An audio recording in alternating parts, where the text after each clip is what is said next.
I never thought that he will be leading such a simple life.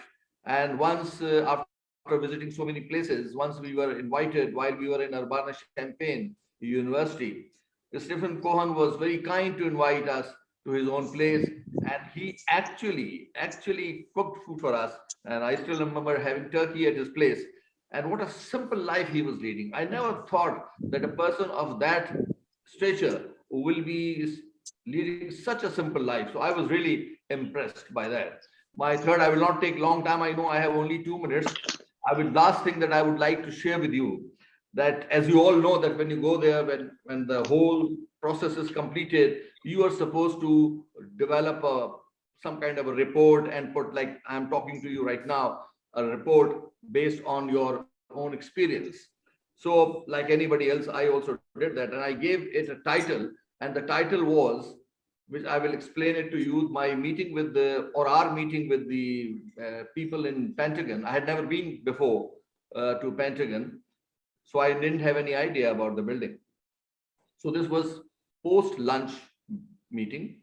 Myself and all my 3 colleagues, we went there, and one was a bit sleepy also, because after having a good lunch, you tend to sleep. So what happened was, and there was a very charming lady, she received us at the reception, and she escorted us to the room where we were supposed to meet with the experts on India and experts on Pakistan. And the subject, as I said, I don't know whether I mentioned this, the subject of my or our meeting was, or the program was, US foreign policy in South Asia. That was the subject. So keeping that in context, we were taken to the room, and we were supposed to go to the place where these experts were sitting.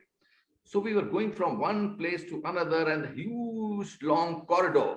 So after having good lunch, it was so difficult for us to walk there. And I asked the lady, very charming lady, I said, excuse me, do we have to go straight? And she said something which I got as the title of my report. And she said, oh dear, there's nothing straight in Pentagon. Now, very innocently, she said that, and obviously, but I got a meaning of that, and I tried to put it as the title of my report. So that is what I wanted to share with you guys. If there are any question, I'm most happy to respond to. Thank you.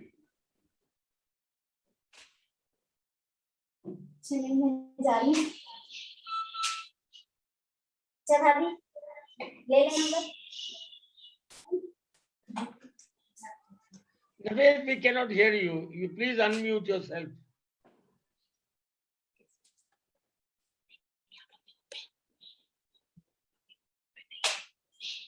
Okay. Now we shall have Dr. Huma Bakai share her experiences with us. Huma is very well known because of her academic thing, because of her connection with the television and everything. And she's also one of those icons of success. And we could say it was one of the very good selections of the US government to have taken Huma on the program. Huma, over to you. Thank you so much, Naveed, and it's really kind of you to put it that way. You've made it easier for me to carry on with this conversation, except that I have to confess over one thing. Javed went 14 years before I did. I went on the International Visitors Programs of 20 years ago, and I do not have such vivid recollection of my visit as was just put forward by Javed. So I might have some lapses there. And you said something where you said that it was a good selection. But I also want you to understand that it always doesn't go that smoothly. Because when I was selected by the consulate to be a part of this International Visitors Program, my vice chancellor, who I'm not going to name right now, he actually called me into his office. He said, you've just joined university. You have no credentials. Why are you being asked by these people to go to the United States? Do they want to turn you into a CIA agent? I didn't even understand what CIA was at that time. I'd just done my master's. I was lucky enough to get inducted in Karachi University as a lecturer. And I was like, hell, I just want to go. Just let me go. This is it. I want to do this. And then somebody told me, go speak to this guy. His name is Javed Iqbal. And he didn't know me at all. I didn't know him at all. We casually met at some events at the American consulate. I picked up the phone and I called him. And he said, come over, see me. I went over and I told him this is what is happening. And I really want to do this. And he said, we'll see what we can do. And I don't know how he pulled this off. He actually had to speak to the governor's Kamal Asper. And he did all the right things for me to finally go, despite the fact that my vice chancellor and the foreign office in Islamabad were very angry. They said, who is this girl? Why is she being picked up? So that is the story of how I was picked up to go to the International Visitors Program. It was a life-changing experience for me. I was very young, had very little exposure, had only visited United States in my private capacity prior to this visit. And it sort of, what happened during that visit, the exposure that I had, the interactions that and it was on electoral politics. This was Clinton's second elections, and all of that morality debate was on in the United States. I think those things have stayed with me forever. They've opened my eyes to issues and themes and how I can relate to how things happen even in our part of the world. And perhaps more importantly, I think the insights that I still carry with me when I think and talk about American politics. I am the most sought after person when American elections happen here in Pakistan. So when those elections happen, I am literally on the television 24/7. And I enjoy all of that, but more importantly, I just think I understand US a bit better than others. And I can perhaps, like people like Javed and others who are here, when make a comment on Pakistan-US relations, we have a more holistic, deeper and fuller understanding of the relations than others. And I think this happened because of my exposure and the fact that I'm absolutely addicted to American electoral politics now.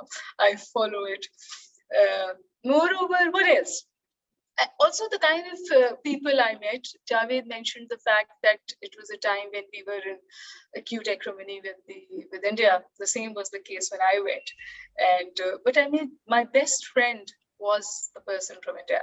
We spoke the same language. I had craving to speak Urdu. He had craving to speak Urdu. We hang out together.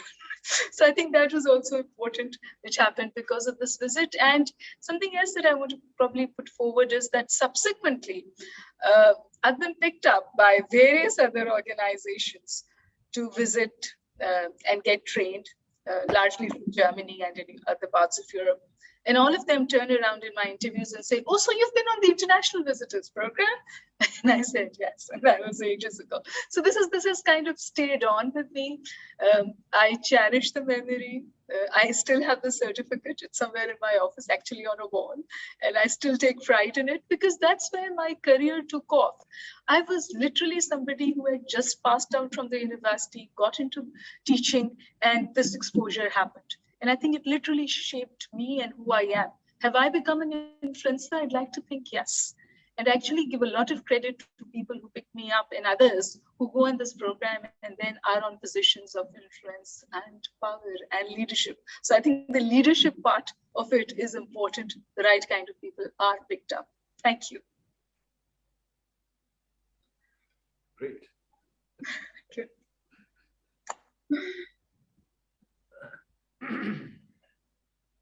Okay, before we go on to our next IVLP, I'd like to welcome two of my friends from Delhi who've logged in. One is Rajiv Chopra. Rajiv, welcome. And I'd also like to welcome Naveen Sardana, also from Delhi, who's logged into the program. And now we're going to have Huma Ikramullah. Now, Huma is a daughter of a very dear friend of mine who left us many years ago. And my memory of Huma is that of a little girl.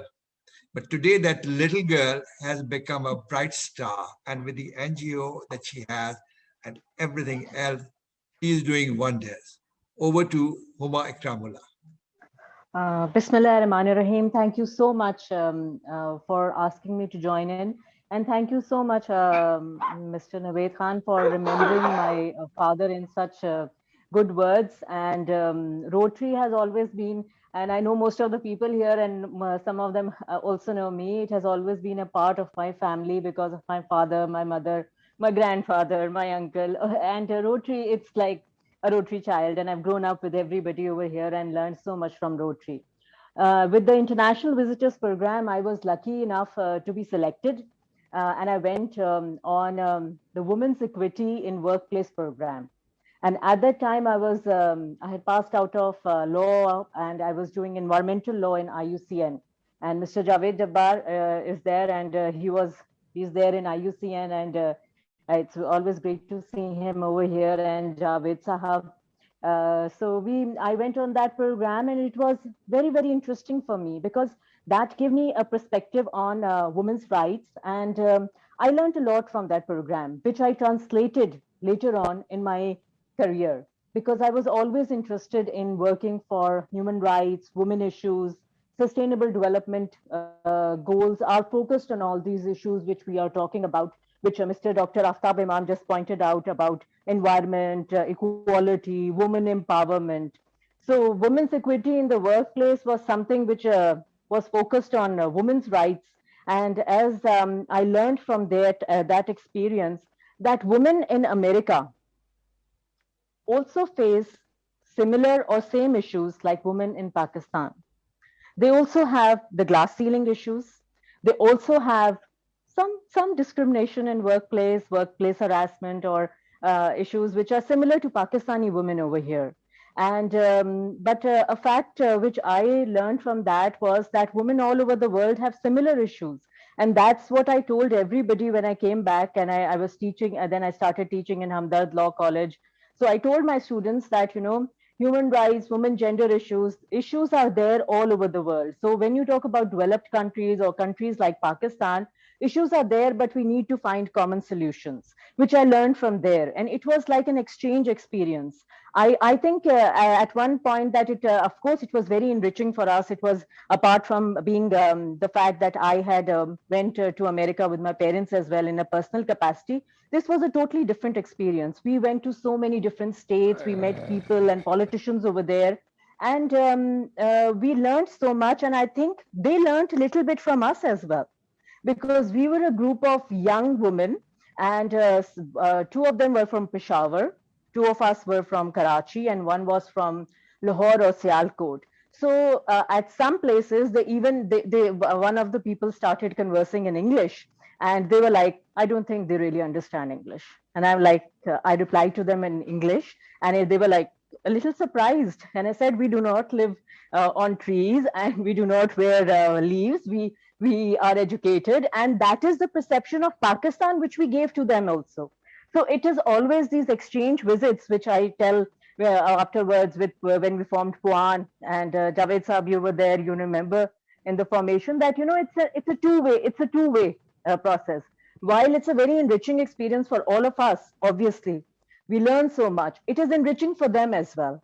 They learn about Pakistan. They learn about the people of Pakistan, how friendly we are. The perceptions which people have over there are cleared by these exchange programs. So it's a two-way street. And that's what I keep telling everybody.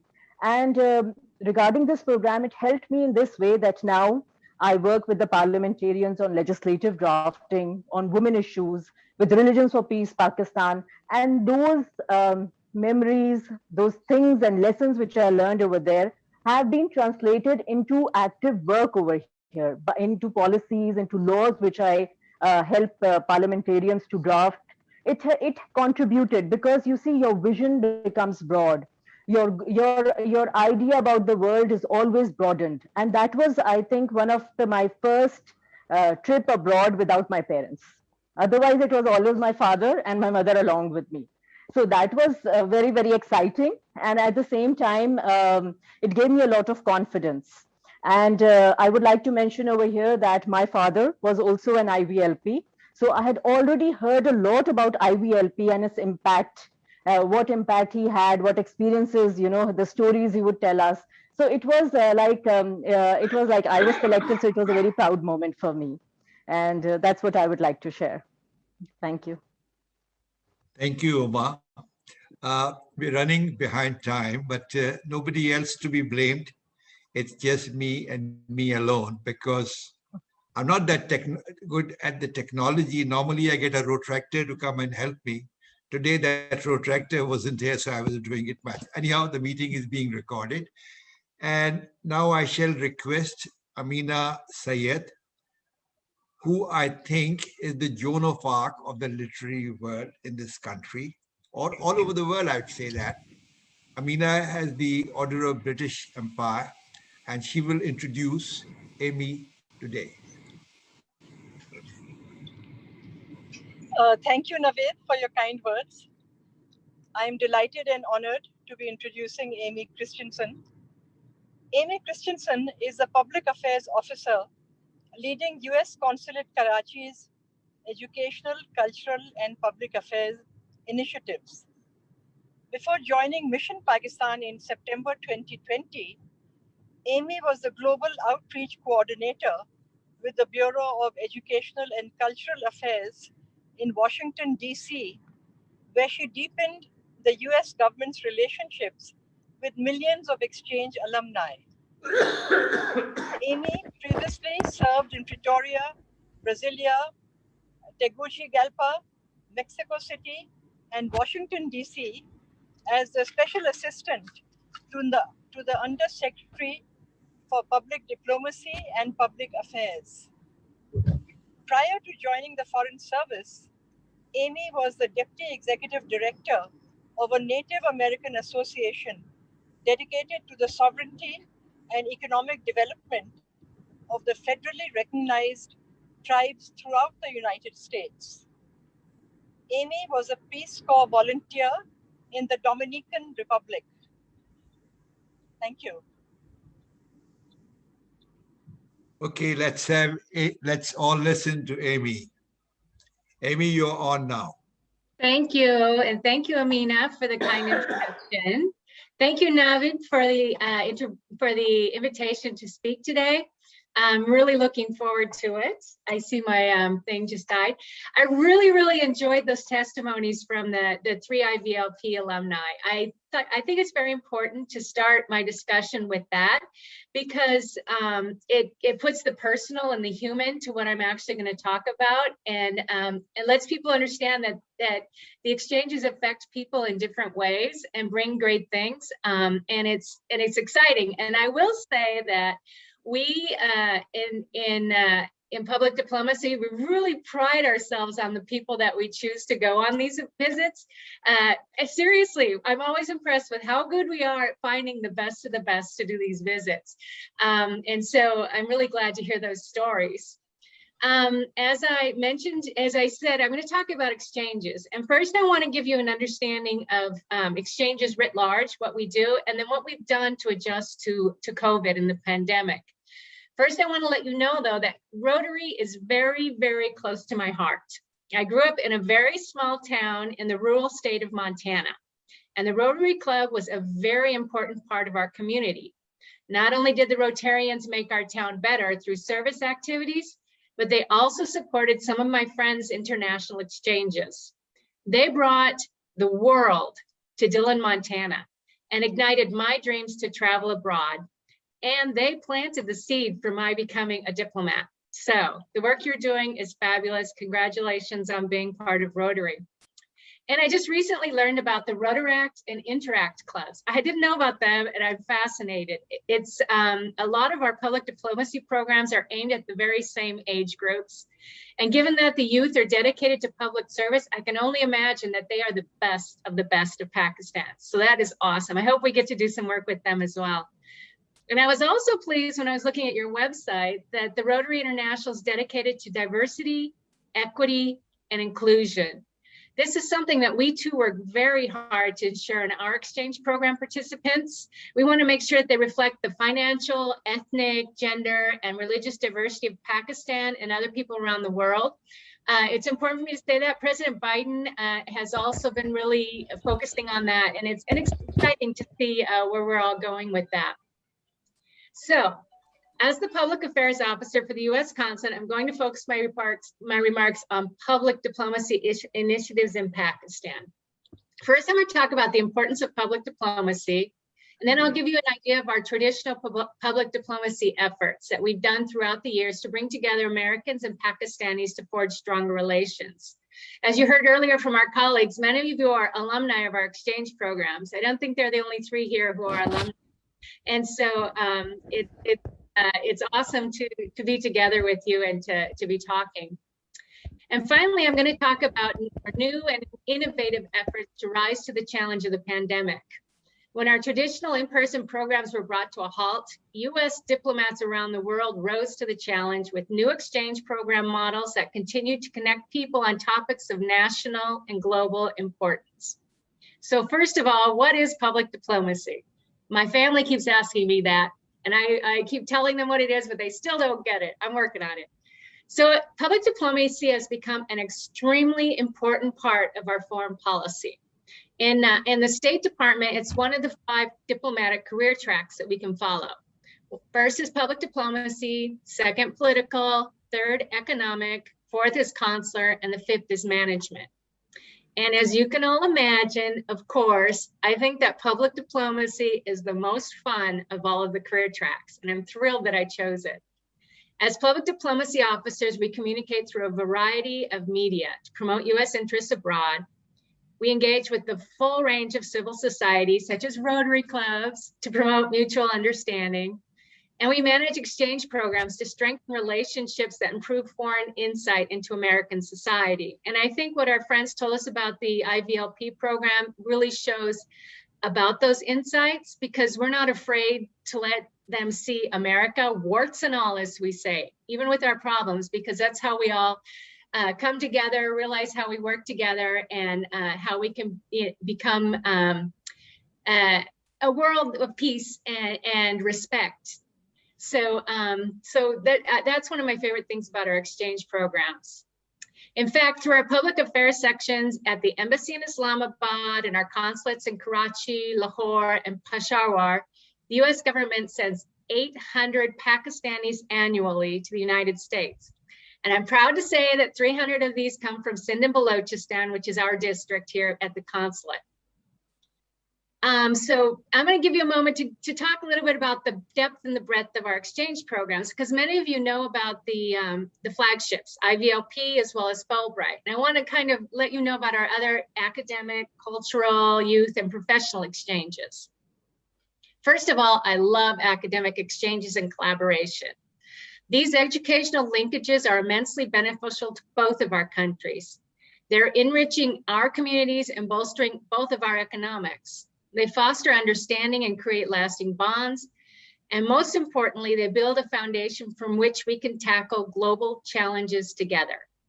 The prestigious Fulbright program, I'm not sure if any of you are Fulbrights here, but hopefully you've heard of it, is our flagship academic scholarship for the US State Department, and it's offered in 160 countries. Now, this is cool to hear that since 2005, Pakistan's Fulbright program is the world's largest in terms of financial contribution from the US government. The government of Pakistan, through the Higher Education Commission, has also provided generous support. And so every year, approximately 100 Pakistanis begin their Masters of Programs, and another 50 begin their PhD programs in Fulbright scholarships at leading universities all around the world. It's fascinating to hear where people have gone, because they're universities that a lot of people may not have heard of, but they're really good universities, and it's exciting to hear. So some of our other academic exchanges include the Hubert H. Humphrey Fellowship Program that takes young and mid-career professionals to the US for a year of non-degree graduate level study on individual programs designed around different topics. Then in this program, they're able to actually design the programs themselves and travel and meet and serve in different organizations. And it's really something that's professionally that not all of us would get. And I think it's really beneficial. We also have the Global UGrad Pakistan program that offers cultural and academic exchange to undergraduate universities, where they go and study for a semester at a US university. We've got the Teaching Excellence and Achievement program that we call T, that works with Pakistani teachers from government schools who go to the US to enhance their teaching skills. plus the U.S.-Pakistan Summer Sisters Exchange Program that provides opportunities for female high school students to study at an American university on an intensive summer exchange. And impressively, they have go to places like Harvard University, Smith College, American University, George Washington University, and the Eleanor Roosevelt Leadership Center. Now, for our younger students, the S program officially launched in Pakistan in 2003, and since then we've sent nearly 1,300 Pakistani youth to the US for 1 year of high school. And for those who aren't able to participate in our exchange programs but want to study in the US, we've got Education USA, which is our official source on higher education in the United States. As most of you know, I'm assuming probably all of you, that our education system's decentralized. So it's really hard. We don't give scholarships that are direct from the government, our Fulbright. And so there are lots of scholarships directly from universities, and Education USA helps people figure out what those are and how to get them. So another one that I think you guys will like are university partnerships. We fund partnerships between US and Pakistani universities to collaborate on research and training. For example, top-ranking Pakistani public universities partnered with US universities to create centers for advanced studies in water, energy, food security, and agriculture. These centers are working closely with the Pakistan private sector. A recent example of an important university collaboration that my office supported here in Sindh was the Parallel Pandemic Project. And this brought the George Mason University and Karachi University together. And they looked at the different responses to COVID in our different countries in the pandemic. And they conducted joint research to compare these effects. And the resulting data is going to help inform countrywide responses to other global health threats. And as COVID continues to resurge again and again, this information is helping all of us respond in different ways based on their studies. A couple more that we're launching that are really exciting. You barristers out there, the Pakistan Legal Incubator is a pilot project we're going to do where a Fulbright specialist is going to partner with the Peace and Justice Center to establish a legal incubator that will give practical experience to law students. This is a model that was developed in the United States, and now it's been adopted by so many countries. And studies have shown that it's going to be that it's something that's going to really help law universities here in Pakistan. So I'm excited about that. And for you film lovers, we're starting a film institute. It's time that Pakistan surpasses India with the films. Sorry to your Indian friends who are here. The University of Texas in Austin and the Karachi University are going to work together to develop and train faculty on visual effects, audio production, sound design, and editing. This is going to help make the next generation of filmmakers with the skills they need to really get in and work in this up and coming industry. So we've also got professional exchanges. Now that I've given you the whole plethora of academic exchanges, we get to now talk about IVLP. So our big flagship is IVLP, the International Visitor Leadership Program, which you all heard about just a few minutes ago. It's been around for 80 years. Last year, in fact, we celebrated the 80 years of IVLP.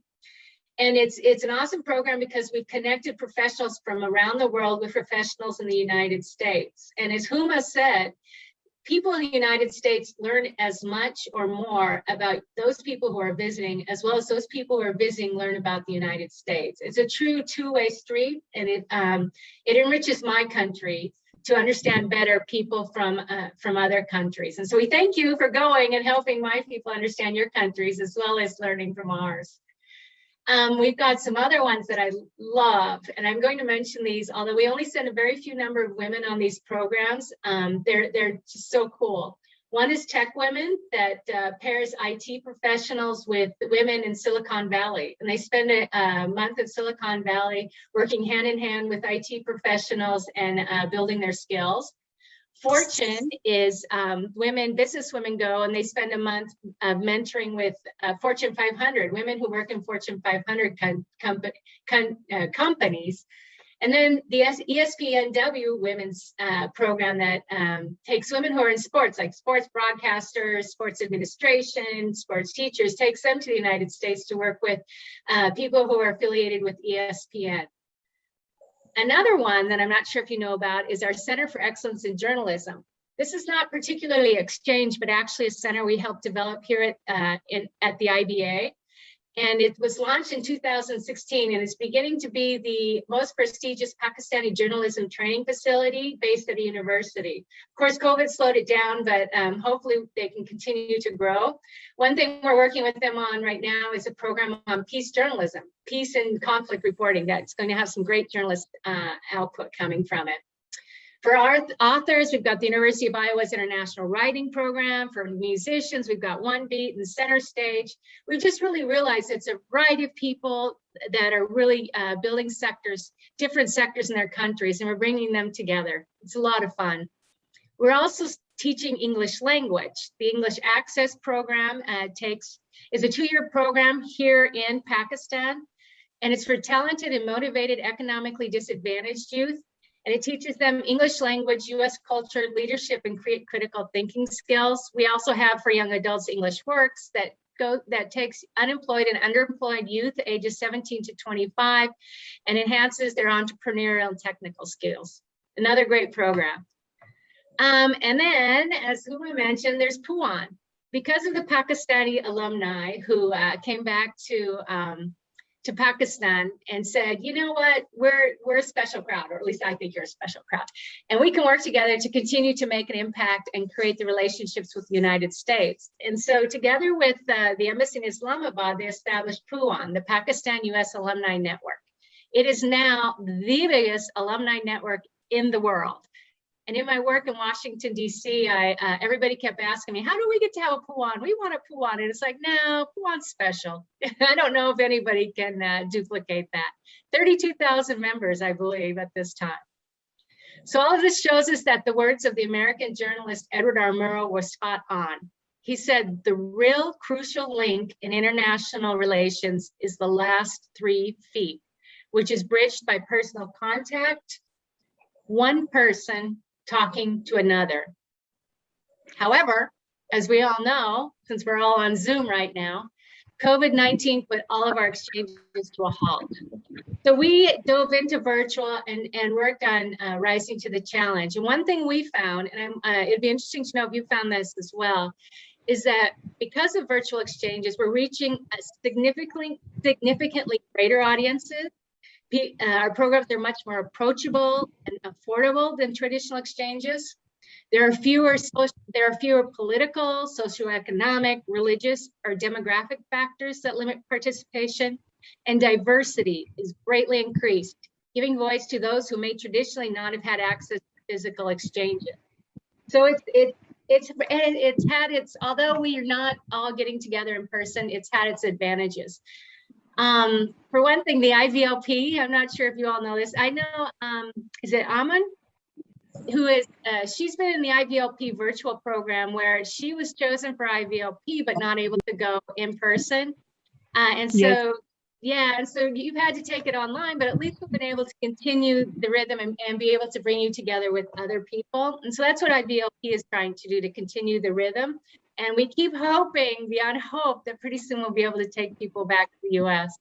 We also have English language specialists and we've converted their programs completely to virtual. And over the last 3 months, we've started 18 programs that are reaching over 300,000 educators. And get this, that's an 8,500% increase in the number of people reaching. And the great thing is that here in Pakistan, an English language specialist working with the Higher Education Commission to actually help strengthen English language teaching. We also did the Global Virtual School, which took 25 students from our Lincoln Corners in Karachi to participate in a 3-month program where they connected with American volunteers for weekly English language learning and American cultural exposure sessions. So they were getting together weekly and just chatting, learning English, getting to hear the American accent. Gotta love that. We recently launched the Academy for Women Entrepreneurs, which is also an online program for women in business. It's asynchronous, so they do some studying and then they also talk to each other. And we have even provided virtual internship opportunities to our own American University students. We had 3 students design and implement robust Lincoln Corner, English language, and social media engagement for our public diplomacy initiatives. The internships serve to solidify these American students' dedication to international relations. And I'm really, really proud of the fact that one of them has recently been hired to the Department of State, and the other one was actually chosen for a Fulbright program. So I'd like to think that we set them on the path for success. And then I wanted to close out, I want to mention some of the innovative stuff we're doing.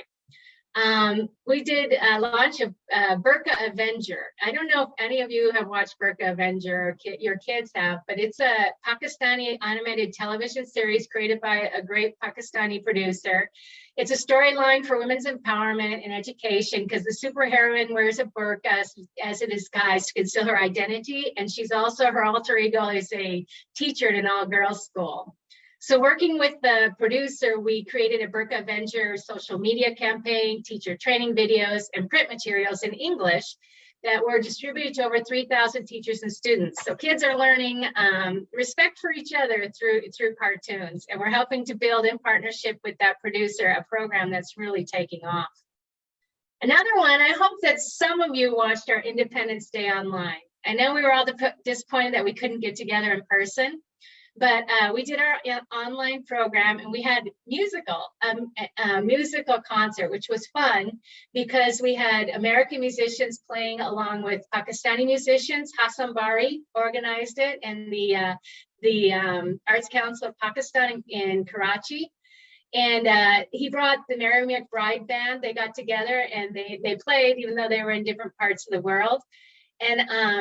And even my Di performed, who is the Sindh musician, and I am hooked. She was fabulous. So I learned a lot through our concert, and I'm excited to learn more about the music in your country. Another one we're doing is Peace Mondays. That's bringing together Pakistan and Afghanistan youth to talk about obstacles and opportunities for obtaining regional stability. That's something we'd never have been able to do. And IVLP did their very first augmented reality exchange, where using the virtual reality glasses, some print producers from Cairo actually went to the United States as avatars and virtually met with each other, not through Zoom or anything, but actually through virtual reality. Some people said it gave them a headache because it was so intense. I don't know. I've never done it. So there's a lot happening. And although nothing can compare to the power of in-person connections, I have a feeling that virtual diplomacy is likely here to stay, even after the pandemic. And it's actually quite exciting. For instance, the Secretary of State, Blinken, he went for his first fully virtual trip. His first trip to Africa was fully virtual. He spent a day going electronically between high-level meetings in Kenya and Nigeria. President Biden has been able to zip around the world without leaving the White House, joining European leaders on screen in Munich and Asian leaders in a cyber summit. So as we all know, this next year may bring new challenges. Inshallah that no, hopefully not. But the U.S. mission to Pakistan will continue to invest in education and people-to-people connections. We're going to work toward increasing commercial ties, strengthening our military partnership, empowering women, combating climate change, and working together with Pakistan to overcome the challenges of COVID-19. Our countries are stronger because we're partnering together. And I'd like to believe that public diplomacy is making a lot of that possible. And that's it. Thank you. Thank you, Amy. That was really delightful. You mentioned about all these exchange programs. I'd like all of us who are here to share these things with their friends, people who are potential candidates. At my age, at 78 years old, I'm no potential candidate for any program. But there's so many younger people, so on and all that. My own daughter went on Fulbright. Myself and Sabia, we were also there on these exchange programs for studies and all that. So we have benefited, and we would like everyone to benefit. There is so much that's offered that you're doing. Now, we'd like to open it to the questions. Whoever has a question could raise their hand or just unmute themselves and start. Majid Abdul Aziz is the first person who has a question. Thank you, Naveed. Now I'm only Majid Aziz. I had to shorten my name because it was confusing. Amy, it was a really fabulous presentation you had. The youngsters, Javed and the two Humas, they went, on that program. But old fogies like me also have been there. I was sent in 1990. 1990, yes, for the executive management program on privatization. And then, one of the ministers was with me. He became a minister later, Sayyid Naveed Kamar, in the People's Party government. And we, that was something that taught us a lot about how to structure the proposal and programs.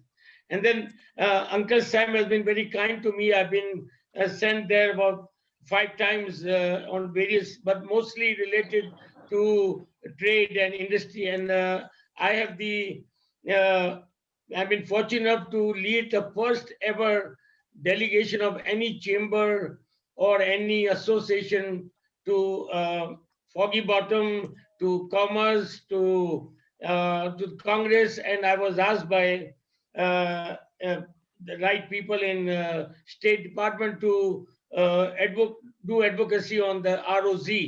And now again, the ROZ has come up. So my first question to you is, is there any way where we can create, through Naveed what is doing, or through Javed Iqbal or Dr. Huma, can we have some talk or some kind of brainstorm on the ROZ? That's my first point.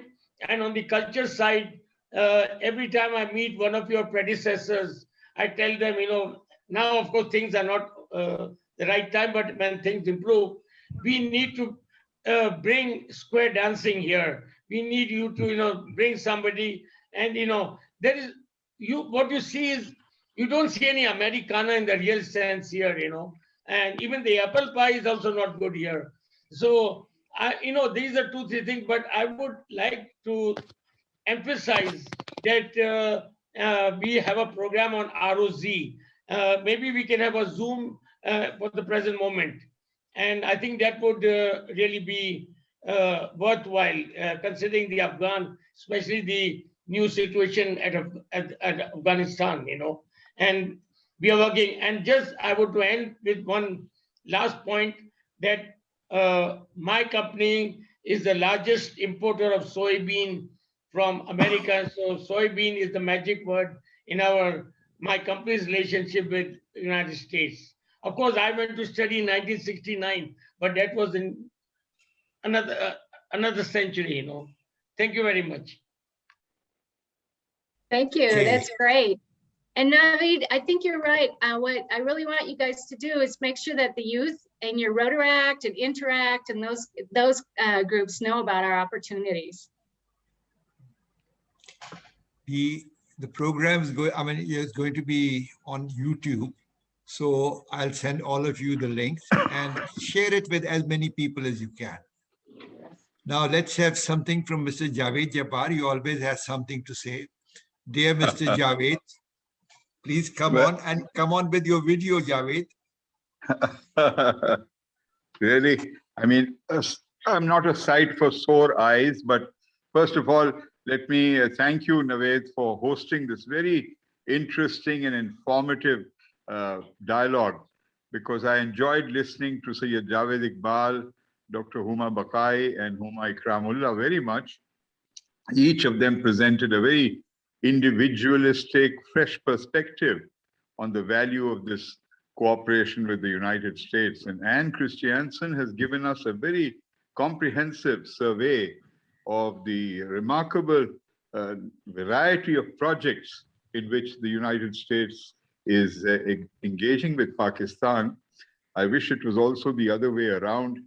Pakistan is capable of facilitating many things in the United States. We are not as poorly off as we sometimes think we are. But I think we owe it to the people and the government of the United States to say we greatly appreciate this consistent continuation of support to education, to women's empowerment, to culture, and to media. When all of you were still probably up on another planet, in August 1972, I was very kindly invited by the State Department. And it was a very interesting year in US history. President Nixon was up against George McGovern, who was bitterly opposed to the Vietnam War. And I was rooting for McGovern, but he suffered one of the most crushing defeats in US electoral history. And I came back and wrote a piece saying, watch out for landslides, because landslides are very dangerous. They reinforce all the worst points about a certain government. But this is not said in a partisan basis. What is pertinent today in 2021 is the irony that on the one hand, on the political level, on the geostrategic level, there it continues to be friction and misperception, perhaps one-sided, perhaps mutual, on the US-Pakistan political relationship, which is not necessarily under the domain of public diplomacy. But the irony is that despite this constant lack of trust which you feel that people have about the United States, here is a country that is fairly generous in its continuous support. And very little of this is known to the people at large. I do urge Anne Christianson to reflect on the need for investment in communication through mass media, through social media, and I'm sure you're already doing it. But the average man on the street or the woman on the street knows very little about the scale, the variety, and the value of the support that the US gives to Pakistan in human resource development. And that's such an irony. So you need to spell it out much more robustly and regularly. But thank you very much for your invitation, Naveed. And it's been a pleasure listening in and learning so much. Javed Jabbar, let me tell you, you have hit the nail on the head that I'm trying to figure out what we do. How do we get the word out? Because USAID does some great stuff. And a lot of times people just don't know. And so if you guys have any good ideas on how we can do get the word out, we've got great media partners and our social media is great, but any other ideas, would love to hear them. Yes, yes, quite right. Oh, there is a need to do much more. Yep.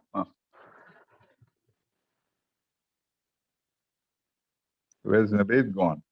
Naveed is, he's muted still. Oh, he's muted. Okay. While we'd like to have many more questions, but because of my fault, we ran short of time. So I'll now ask Jalilur Rahman, a former past president, to come and propose a vote of thanks to Amy. Sir, if you don't mind, I just want 30 seconds. I'm taking this opportunity. Right. You're on. Please put on your video. Okay, Amy, it's really great hearing from you. Thanks for sharing such an informative things regarding US programs. And yeah, I am lucky to attend this prestigious program of IVLP very recently, but on Zoom through virtual program. So it is definitely an amazing experience, learning experience for me. But I just want to know that is there any planning to arrange an in-person program for those who have attended IVLP this year just because of that pandemic COVID situation virtually? Because as the name indicate, IVLP International Visitor Leadership Program. So the actual essence is to visit US in real. On lighter note, someone asked me about my experience, so it is definitely an amazing. But I just said, for me it is like to have a romantic film on radio. So I just want to ask behalf of all the group members who have recently attended IVLP program, Is there any chance of planning for us to for the practical thing?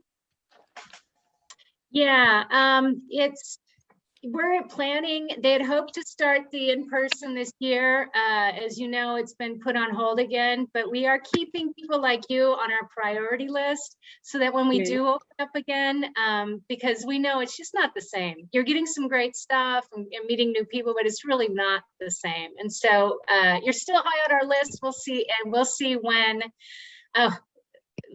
hopefully soon, we'll be able to start doing in-person again. Great. Thank you so much. Thank you. Now, may I request Jalilur Rahman to propose a vote of thanks to Amy Christensen. Jalil, you're on.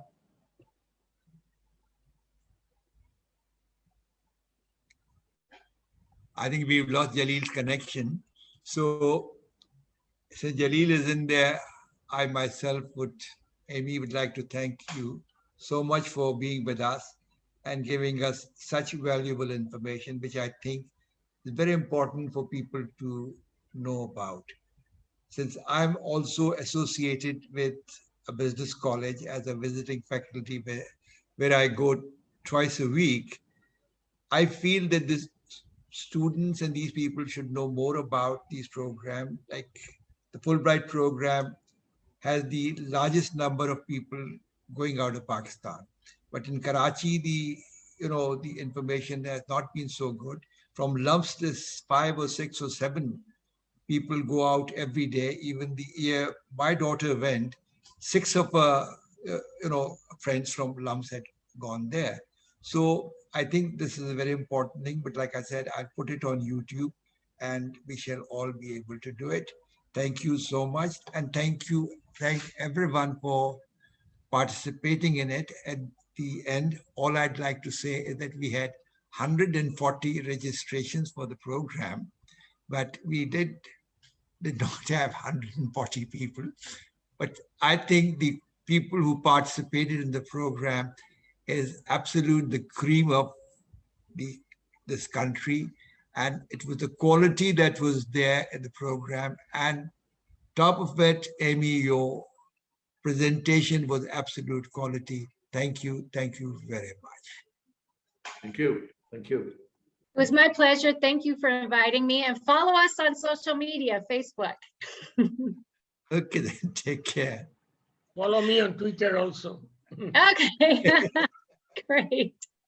Thank you. Thank you, Navid. Thank you. Thank you, Amy. Thank you. My pleasure. So thank all of you for being here with us today. Amy, we have a Zoom on 14th with Audrey, and Marine, on talking about some new initiative that have come up with, it's on the 14th. Oh, good. I'm wondering what that is. Huh? Yeah. Audrey's awesome. So is Marine. Yeah, you can ask Audrey. Yeah. And I've met a few of you already online, so it's good to see everybody together. And by the way, I love your background, the flags. I need to get that, don't I? Yeah. We'll send it to you. Okay, sounds good. Thank you. Thank you. Thank you. Thank you, Huma. Okay, as I think all good things must come to an end. So with thanks to all of you, I would like to now end the meeting. And inshallah, we will, our next meeting is, which is with Mr. Anwar Maqsood. It's called a tribute to Anwar Maqsood, a living legend. Anwar is like a legend in the whole of South Asia, and he's also has a lot of fans in America and Canada and everywhere. So it will be a program we'll be doing on the 1st of August. And Sayyid Javed Iqbal has kindly agreed to run the program for us. He'll be moderating, and you will see more and more of Javed Iqbal. Thank you very much. And with that, I would like to end the meeting and thank you, all of you again, Uwais, Alia, Bakar, everyone. Thank you very much. Thank you so much, sir. Thank you. Thank you, Navid. Thank you. Thank you. Thank you.